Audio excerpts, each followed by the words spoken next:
What's going on, people? So today I'm supposed to be receiving the bike 2020. Hold on, I don't want y'all to see my code. I think I put it in wrong. Y'all might try to come up here and get him a little shot. Oh shit, I'm gonna get locked out. Hold on, I'm gonna put my hand over my camera. Over that work. All right, I'm back. So I'm supposed to be receiving the 2020 street, not the street glass, Softail. I'm a Softail guy. They supposed to be coming to drop it off. Excuse my shop, it's dirty. I don't come up here a lot like I used to. But I mostly use it to store my vehicles, as you can see. But it'll start looking better in due time. But in a few minutes, I'm gonna be receiving a 2020 Softail Heritage. IAA supposed to be delivering it at any moment, but from what I saw, it ain't have much damage on it. I plan on trying to put a little money into it, and I don't know, keep it, make some content, maybe sell it at some point, wrap it off. I don't know. I get ideas from you guys when y'all see the bike, y'all see the process. But from what I saw in the pictures, like I said, excuse my shot. From what I saw in the pictures, the bike had little damage, not much damage. Handlebars bent back, probably a scratch on the tank. And as y'all see, I'm putting this laptop on because the bike don't come with a key. So I am gonna have to try to get into it and unlock it. I know, excuse it, it's dirty. The bike does not have a key fob, so without the key fob, I won't be able to start it. The driver already verified the bike can't start. I gotta help them unload the bike, blah, blah, blah, blah, blah. It's cool. But once I receive the bike, I'll put my hands on it, see what's really going on with it. Hopefully no mechanical issues with the bike. It's hurt at all. That's what I'm about to try to find out. Shoot some power to it and hook my computer up to it and get the code off of it and and see if I can start it up. Yeah. That'd be nice. All right, people. So I'm back. Had a few people stop by the shop, as y'all can see on the video. So I had to pause it, man. You know, I get people around me. They get to talking about stuff they ain't got no business. But anyway, as you can see, got the bike unloaded. I mean, from what I can see, the bike don't need much work. You got a few things on here broke, which this was a sissy bar.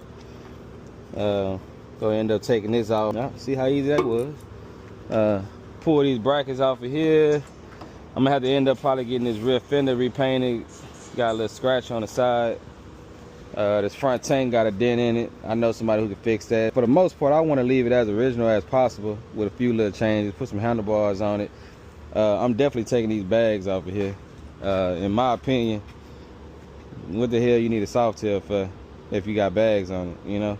Softails to me don't need bags on it. I mean, it's really preference, but if you want a bike with bags on it, go buy a Road King, go buy Street Glide, go buy a Road Glide. But if you want a Softail, to me, they look good without the bags on it, you know?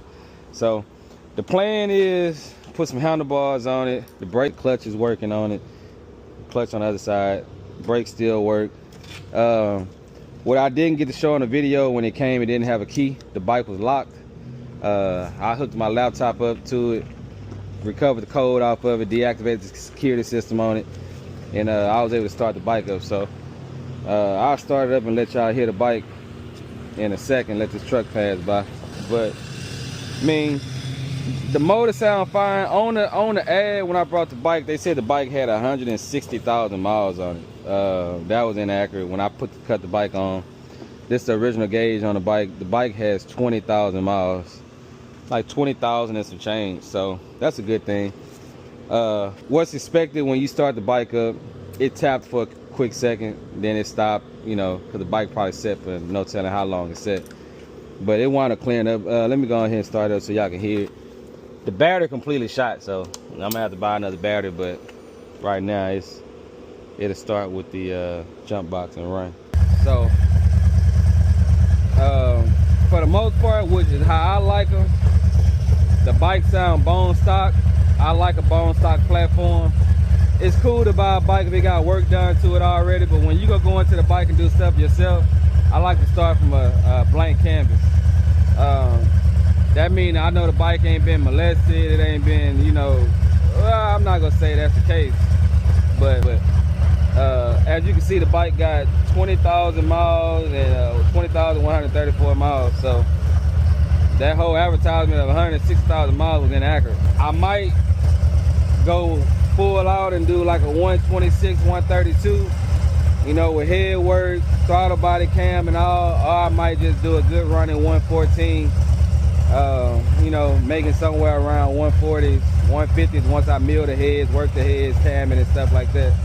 So with a bike that weighs as much as this bike weigh, you know, with it being a Softail, man, if you making 130, 140 horsepower on one of these bikes, man, you having a ball. I'm gonna tell you that, because if anybody remember my old Softail I had a Softail with 95 on it, and man, it probably made 100 horsepower back when I used to ride it. But man, it ran good though, man. I used to give people a run for their money on that little bike, you know, until everybody really started coming around doing more motor work, and that's when they started beating the bike. And at that point, I pulled the motor off and built the 113 for it, and we went from there. But like I say, man, this gonna be some of my content I'm gonna have on here, man, is messing with these bikes. As you see, I got bikes, I got cars. I got my Mercedes over there that's running. That's my S350. Not like the typical S550. Like most Mercedes S-classes, mine is a diesel. I like diesel cars. So that's kind of like a unicorn. You know, that's a diesel engine. Right here, I got my 2006 CLS 500. I did a lot of work on this car. Put wheels on it, lowered it, blacked it out. Went through it, did a tune-up on it, posted, did the headline, and it's dusty right now. It's been sitting in here for a minute. All right, I'm back. My glasses went dead. But like I said, this is my my CLS 500 V8 5.0. You know, I did some work on this car. I lowered it, put wheels on it, put the front valence on it, as you can see. Blacked out the grill, blacked out all the trim on it. I did a suede headliner in it. Did a tune-up on the car. You know, I did the rocker, not the rocker boxes, it's a car. So I did the valve covers on the car. I changed the air pump in the front. The only thing wrong with the car right now is, you can see it's leaning on this side. The proportioning block went bad in it. So I got one that's ordered through Mercedes. Man, with these cars right here, you buy aftermarket parts, you wasting your money, because they'll work for a little while, then it won't work. Best opinion I can give you on these cars is use OEM parts on these cars. I mean, you might get lucky and get away with using aftermarket parts, but man, if you want to just save the money and the labor, man, just go to the dealership and just buy the part. I know it costs more money, but man, it's gonna cost more money when you have to go in there and keep doing the work over and over too. So other than that, once I get that done, this car right here run good, no problems. This truck right here, actually, this was my wife's dad truck. Man, I had high hopes for this truck. I still do. What was one of my plans was, the truck was wrecked when my wife's dad passed away, and I had fixed the whole front end on the truck without her knowing about it. I had put the rims on the truck. The only thing I had left to do on the truck was wind up getting it painted. And I started driving the truck because I had another vehicle that went down. And in the midst of me driving it, the brakes went out. I ran into the back of somebody, and then I wrecked the front of the truck. So it's been sitting now for about 2.5 years since I last wrecked it. Because we did our vow renewal, our 10-year vow renewal in 24. So yeah, it's been sitting for 2 years. So, but as you can see, I started putting it back together. I got the new fender put on it. I got the new bumper, which I went with the black bumper because I'm going to paint it the same color as the truck. New lights, new grill. Man, look, once again, when I tell you, do not buy aftermarket parts. This is the aftermarket part to go on the bumper. Couldn't get it to snap. The one that's on the bumper right now, I had the same problem last time when I tried to fix this truck. I couldn't get the piece to snap. I went to the dealership and brought that piece. It snapped right on. But this one kind of got some bends to it. from when the bumper was bent. So what I'm gonna either do is probably put some heat to it and probably get it back in shape, or just go to the dealership and buy another one. I mean, sometimes it ain't worth putting all that money into it when you can just go buy another one. So I got the HD hood over there that was on it. Got 24s on it. The truck is in pretty good shape, actually. It got the 4.8 in it. It's dusty. Like I said, the truck been sitting for, man, it's been sitting for over 2 years. It was in my other storage that I got rid of, so now I got it over here. You can see all the old parts in the back of the truck that were, actually, there was new parts that ended up getting messed up. So, it is what it is. This car right here was mine. This is an Audi A5. This was my car. I ended up giving it to my wife. My wife drove this car for maybe a year and a half, 2 years. I just recently got her another vehicle. I brought her an Audi Q8. So now we got this sitting up. I got to decide what I'm going to do to it. I want to do something crazy to it, but I don't know.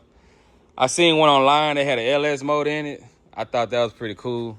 I wouldn't mind putting an LS motor in this car and changing the wheels on it and making it a little sleeper, but I don't know. It's at this point spending money.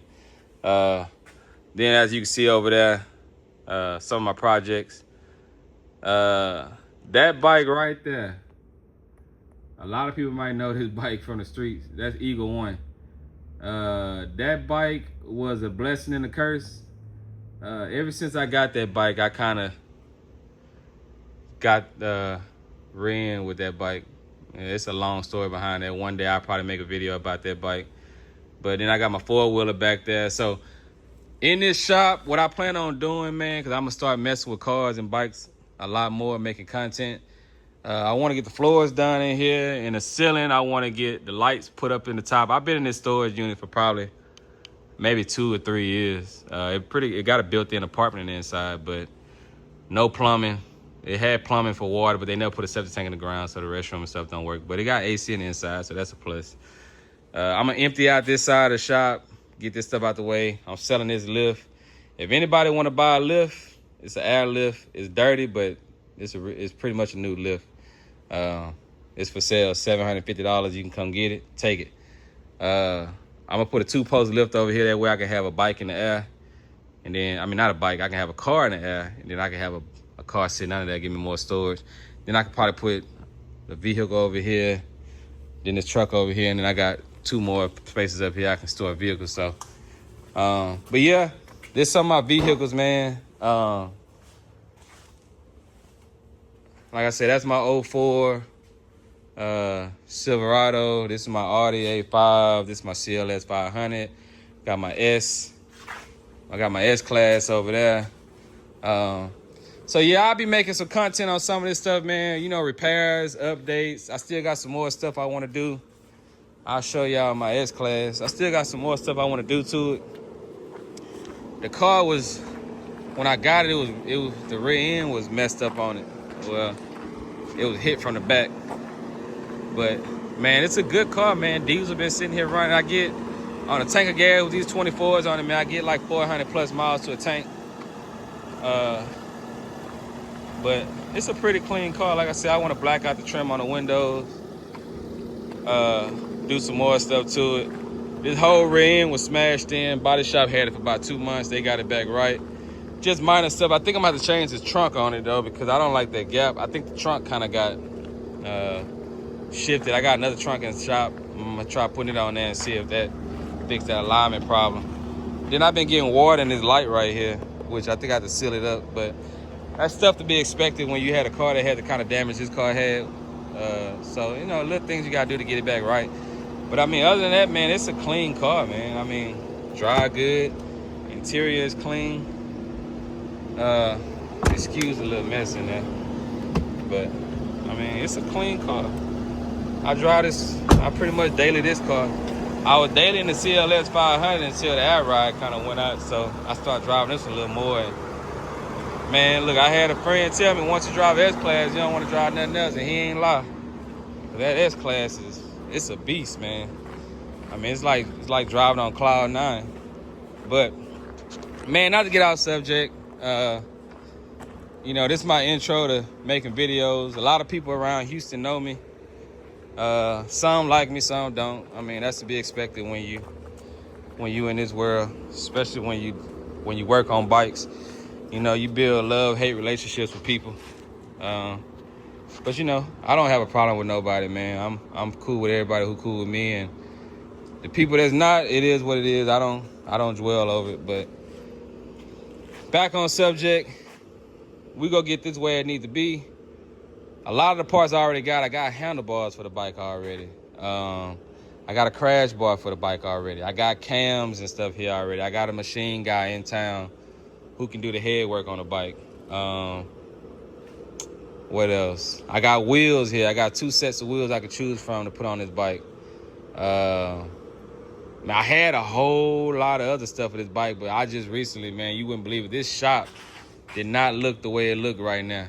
To some of y'all, it might look messy, but if you saw it before this, man, you would. It was horrible. I threw away. I had a guy come through. He helped me out, man, and he had a closed trailer, like a dump trailer, man, and we filled it up from the top to bottom with motorcycle parts. I threw away so much money, but it was just to the point to where my mindset was, if it's been here for this many years and I hadn't got rid of it, it wasn't gonna go nowhere. So I just said, man, you know what? I just closed my eyes and started throwing parts on the back of the trailer. And before I knew it, I had an empty shop. Well, for me, it's empty. But yeah, this bike right here, man, hopefully this bike don't become a love-hate relationship. For the most part, I don't see a problem. The frame not bent on it. It wasn't much damage, man. I mean, like I said, I hope the guy who had the accident was okay, or the woman, the gal, whoever. But you got the scratch on the tank. You got the rear trim in the back that's messed up. This headlight right here, that's not gonna be a problem. The handlebars, these bags coming off, these supports coming off. I'm gonna change the exhaust on it. Like I said, I'm gonna put a Corbin seat on the bike. I love Corbin seats. I'm gonna change the floorboards. I'm gonna pull the primary off, check to make sure the clutch and everything in order. I might put some fueling. I'm not fueling. I might put some, man, I tell you how long it's been since I've been really messing with bikes. But I'm gonna change the clutches in the bike, put some better clutches. If not, I might just shim them, put a little more pressure on the basket so it can handle whatever power it's gonna take. If anybody know anything about bikes that I build, I do not ride belts on any bike I build. Contrary to how anybody else feel or what they believe, I don't like belts. I like chains. One thing about a chain, yeah, they could be a little messy. Yeah, they might require a little more maintenance. But if you riding and that chain break, you can get a chain put back on that bike faster than you can get a belt put back on. Because once you get a belt, if you break that belt and have to get another belt put on, you gotta take the inner primary off, the outer primary off. Everything inside the clutch basket. You have to pull the swing arm off, the back wheel swing arm, put the belt on, put everything back on. That's an extensive job, especially when you out of town or somewhere you're not local to, you know.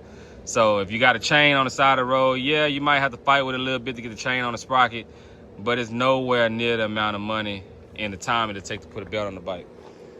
Now, I can do the job.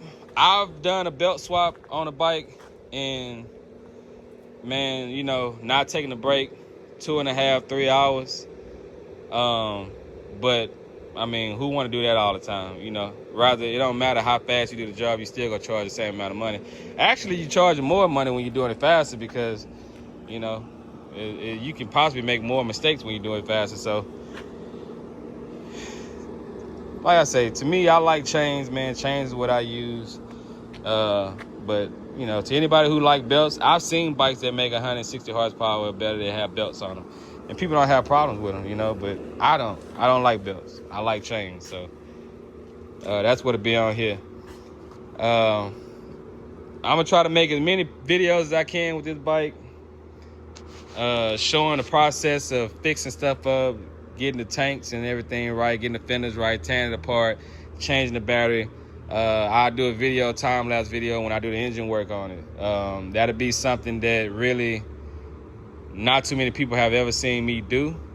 People know that I know how to do motor work, but nobody has actually, maybe a few people sat around and seen me actually do motor work. But I normally, like, when I do motor work, I like to stay to myself. I just like quiet when I do motor work. You know, I don't like people watching over me and stuff. So that's something I have to get used to, setting the camera up on a tripod, doing a time-lapse video. You guys seeing me put a motor together, how I do it. Look, how I build motors. Building motors is like making gumbo. I tell people that all the time. You know, everybody know how to do it different. Everybody have a different taste, and everybody like it done a different way. But at the end of the day, you know, when it's done, it's done. I've built some bikes that made some good power. Not like a lot of these guys out here, you know, like you got Cullen, you know, that's making, you know, buku horsepower on bikes, if anybody know who he is. But I mean, I've made some bikes make decent power. You know, I've built bikes that made 230 horsepower, 200 horsepower on motor, you know, and stuff like that. So it's not nothing that I'm foreign to. I mean, I can make this bike fly. I can make this bike on a stock bottom end, which it probably wouldn't last long, but I can make this bike make 200 on a stock bottom end. How long would it last? I guess it just depends on how rough you ride the bike. But I've done it before. I got a guy, he wound up buying a bike from me. I don't want to say his name, but that bike made upwards of, you know, 200 horsepower. And for the longest, it had a stock bottom end on it, and the bike ran good. I mean, and it was still running. So, you know, it could be done. Not saying it's a preference, but people argue the fact of anything. And one thing about social media, it don't matter what you say. You always have somebody in the comments that'll have something to say about something. So you can put a piece of tape on there that's blue. Somebody will argue with you that it's not blue. You know, you just have to expect that and just understand that's just part of when you decide to let people into your life and what you do. You're going to have people that's going to ridicule and comment and have rebuttals and so forth. So you just got to have tough skin when it comes to that. Everybody not going to like your process, but as long as your process works for you, you make money, and it make you happy, that's all that matters. So, but stay tuned. Like I said, I'm going to have y'all ride with me on this bike and see how I do it and how I fix stuff up, me put my little touches on the bike. And hopefully y'all like it. At some point, you know, if we get enough reviews on the bike, I end up selling it. You know, if we get enough followers and people just really start liking the process, I might put it up for a raffle. Or I might just fall so in love with the bike that I might not sell it. I don't know. I said I wasn't going to get back into riding after I had my last accident, but, you know, I don't mind having a nice-looking bike just sitting in the garage, so it just depends. But that'll be the motorcycle content. But I'll have other content with the cars, the Audi, the truck. I plan on getting that truck painted. Really, I don't know if you can see it, but back there in the corner, yeah, you can kind of see it on the side of that toolbox. I got a 6.0 sitting back there, LS truck motor, 6.0, flat top piston motor. I plan on tearing that motor apart, doing some work to it, and putting that inside the blue truck because that 4.8 is a little lazy. Rebuild the transmission. Or I was debating redoing a 4.8 and putting turbos on the truck. But, you know, it's, you know, man, I try to tell people, man, once you step your foot into something like that, man, it's an ongoing battle. It's going to be constantly, you're going to constantly be spending money, man, when you start doing stuff like that. So, I don't know. I might just want to put some in the truck that run good, make some good power, don't require as much maintenance, and just go from there. So, hey, like I said, hey, this is an invite to what I do and some of the stuff I do as a hobby. Y'all stay tuned. And, hey, peace. Be easy.